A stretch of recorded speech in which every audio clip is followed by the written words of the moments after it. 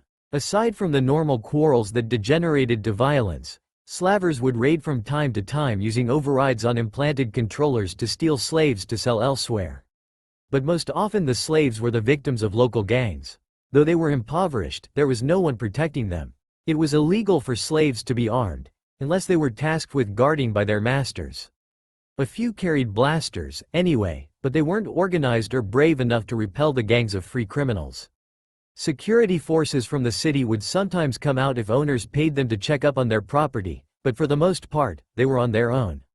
There was something of a neighborhood watch, but it was voluntary, and most of the people living there were too tired from the daily labors to put much effort into standing guard. Most often, screaming from those living on the edge of the neighborhood let everyone else know trouble was coming. Shmi and Anakin usually just hid when they heard gangs or slavers were coming, but that night there was no warning except a queasy feeling in Anakin's stomach.